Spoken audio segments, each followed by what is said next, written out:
Friends, welcome to our channel. अगर आपने अभी तक सब्सक्राइब नहीं किया है तो प्लीज़ हमारे चैनल को सब्सक्राइब ज़रूर कीजिए। आज हम बनाने जा रहे हैं नारियल की चटनी, जो कि इडली डोसा किसी के साथ भी आप खा सकते हैं। चलिए देखते हैं इसके लिए हमको क्या क्या चाहिए। हमने यहाँ पे लिया है 1 कप और 1 टेबल स्पून नारियल का बुरा श्रेडेड कोकोनट। आप चाहें तो फ्रेश नारियल भी ले सकते हैं, उसकी चटनी और अच्छी लगेगी।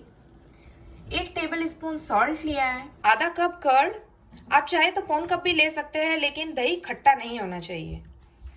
थोड़ा सा धनिया, 1 हरी मिर्ची, 3-4 कली लहसुन की, 8 से 10 कड़ी पत्ता।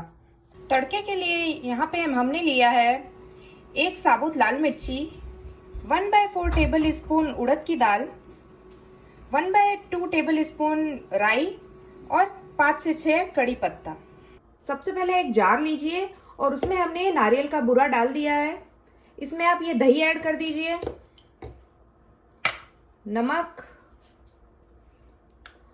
और ये लहसुन, मिर्ची, धनिया और कड़ी पत्ता सब इसमें डाल लीजिए। अब चटनी को पीसने के लिए हम इसमें पौन कप पानी डालेंगे ताकि ये अच्छे से पीस जाए। हमारी चटनी की थिकनेस इस तरह की होनी चाहिए। अब हम इसका तड़का लगाएंगे। अब एक पैन लीजिए, उसमें 1 टेबल स्पून ऑयल गरम कर लीजिए। अभी थोड़ा गरम हो चुका है तो हमने यहाँ जो उड़द की दाल ली थी वो इसमें डाल देंगे। गैस स्लो कर लीजिए और उड़द की दाल को आधा मिनट पकने दीजिए।